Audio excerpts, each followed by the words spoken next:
Texans surge coming back at you. What a playoff game. What a weekend. Let's talk about Saturday. Let's talk about Green Bay, Chicago. Oof. Green Bay's up 21-3 in this football game. It looks like they're going to run away from the Chicago Bears. And really, Caleb Williams, just sensational throws to Rome Odunze. Caleb Williams brings Chicago back in thrilling fashion at Soldier Field. I mean, what a game from Chicago. What did you think about the comeback from Ben Johnson and the Chicago Bears? I thought, what a typical cardiac Bears, as they've been called all year. Like, that just shows, like, if you ever hear Ben Johnson at the end of games, like, they don't quit, man. That's a team that was built basically off of just grit. Like, he's basically said, I want guys that are going to be here that are going to fly around the ball, guys that are going to be here that are never going to quit, and guys that are going to be here for the long haul. I'm not here for a one-year quick fix. That wasn't obviously everybody's objective is to win games, but nobody, they didn't come in there saying, you know what, guys, we're just going to go ahead and make it to the NFC Championship game, which is what they're on the verge of doing right now. Right. Their goal was, let's just get Caleb progressing, let's get a better flow, and let's get more structure and more security in our front office and everything like that, and let's make the Bears again, and I think that they succeeded. Basically, their whole comeback was tremendous if you look at it from outside, but then again, if you are a diehard, LaFleur is on that other side of that play calling, and everything about LaFleur's history is he's responsible for the 28-3 collapse among a bunch of other star-studded coaches on that staff, who also struggle in that same scenario. Shanahan? It's all the Shanahans, the McVays that were on that staff, every single person from that Falcons Super Bowl that lost to Tom Brady, all struggle with the exact same thing. They all they want the points, they want to keep passing the ball, they don't know what to do when they're up so much. It's like the Joker said, he's like, I'm like a dog chasing its tail. I wouldn't even know what to do with it once I caught it, right? So when you got to chase those points, those are teams. And you saw it in the Eagles game, great play calling, play designing, great way to get ahead. Or Shanahan, but usually when Shanahan's down, he's screwed. Oh yeah, absolutely, because it's just a different game. But they had the firepower to try. They have that ability where they can't pull back the reins. No, they can't. But so LaFleur, you can blame him a little, but I'm going to blame this defense more. Oh, for sure. I mean, but we knew going into that. I'm blaming the defense more. I think Jeff Hafley was overrated. I don't think I don't think he's a bad coach. I think Jordan Love is okay. I don't think he's an awful coach either. I think that these weapons that they have, their team is just not complete, and that might be a Matt LaFleur problem, but they're not consistent enough. They're not physical enough. Maybe not. That defense definitely is depleted. They're missing a lot of. They're missing Micah Parsons. They're a big name acquisition. So where do you blame LaFleur? I just blame LaFleur in. And again, this is there's nothing wrong with Matt LaFleur. There's a bunch of teams out there that would die to have that success. I'm not saying that there's so much wrong in being these type of coaches, but at the end of the day, what separates those Super Bowl winning coaches are they have a plan in play for when we get ahead, we're going to this. It doesn't have to be conservative, and they got to run the football. Yeah, and that's also Jordan Love at quarterback. Yeah, that Jordan Love has to control it. He doesn't communicate. No. And in big spots, he flutters in big spots. Oh, yeah. He's a very talented thrower, but he needs to end games. Mm-hmm. And that's not what he's done in his career. He has these high-level moments, but he didn't end the game. Mm-hmm. And that's where Ben Johnson out-schemed LaFleur. I love, by the way, the Ben Johnson talking crap to Matt LaFleur. I don't think that's classless at all. Somebody I was talking to was I don't like that Ben Johnson did the quick handshake. I love it. Bring that back. I love the hatred. What happened to the guys on the other side want to hurt us? We want to hurt them. What happened to that mentality? The jersey swap or the midfield logo. Yeah. I love when they stomp their feet at the midfield logo. I also shamelessly am a big fan of planting the flag, even though it's not shameless at all. No, I love that too. I know what you're talking about.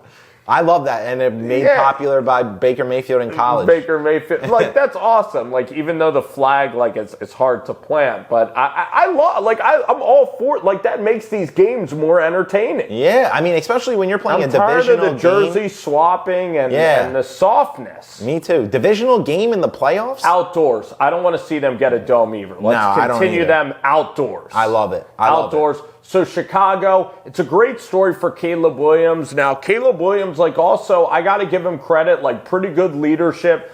I didn't really quit on that Caleb Williams is really talented, and I did have him as the number one quarterback in that class. I guess it's more popular to say that. Yeah, I mean, I think everybody did, but also at the same time, like he needed this. He needed somebody that was like schematically advanced, like Ben Johnson. Who would you take, Jaden or Caleb? I probably would take Caleb. Jaden. I probably would take Caleb, even over a healthy Jaden. I really thought that Jaden was a product of Cliff Kingsbury. Would you take him over Drake May and Bo Nix, Caleb?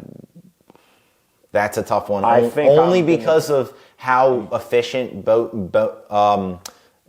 I guess you could say Bo too, but mainly Drake May. Like the ability to keep the ball out of harm's way, I think is a I might go Caleb because Drake May has funky mechanics. But we're going to talk about. If we're going off pure talent, I'm taking Caleb over. We're talking. So I like what Ben Johnson is doing for this week.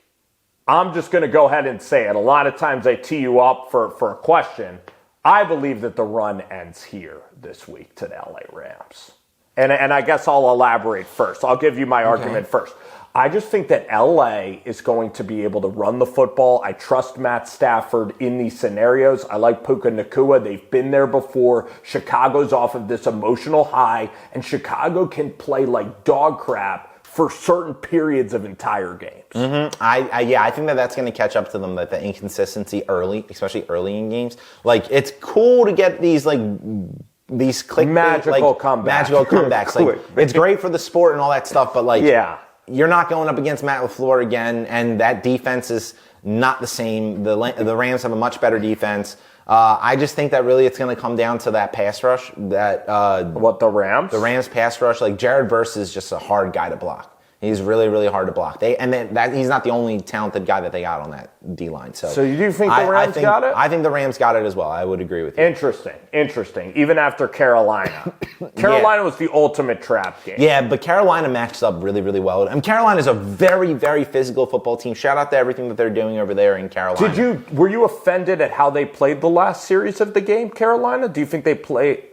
Tell the audience what they were doing with kind of their conservative coverage or their prevent defense. I mean, they basically were just like, they thought that a touchdown would beat them. I really don't know what they were thinking, to be honest with you, because it just didn't make sense what they were doing. But also at the same time, like Bryce Young, I'm not really happy with his decision-making in a lot of that game either. I thought it was clutch. I mean, I definitely thought it was too. I like him better even than Kyler Murray. I know, but let's see some of that earlier on in the game. Like, let's see you be more decisive. Let's see you be more comfortable early on in the game. I don't like this whole, having to pull a magic out. They need weapons. They need weapons. I think they have weapons. Like, Xavier Legette is a big, good wide receiver. Tedero McMillan, good wide receiver. He drops a lot of passes. They all do. That's really good. Legette, I don't really like. They have this guy Coker that they got out of nowhere. Coker, I like him. I think Young is okay. I think he's average. I don't think he's ever going to be better than that.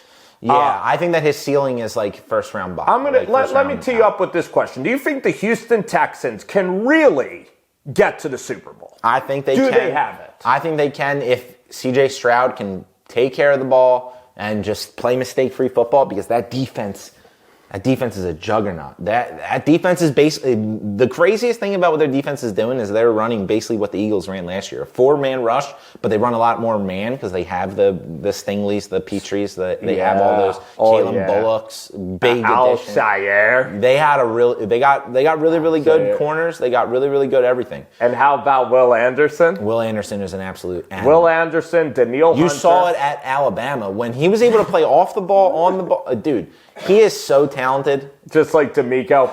I don't think that Stroud is good enough to beat the Patriots. So I think the Patriots are going to run the foot. You got to run the foot. When they're playing 4 down, you got to run the football and play under control. Right, but the key in that game is going to be Patriots defense versus versus Stroud, and then Drake May versus that defense. I think that Drake May, because he doesn't put the ball in harm's way, I just think that defense limits you so well. He will fumble the ball. He's soft with the football. Yes. Oh my God, he's the most sacked quarterback in the NFL.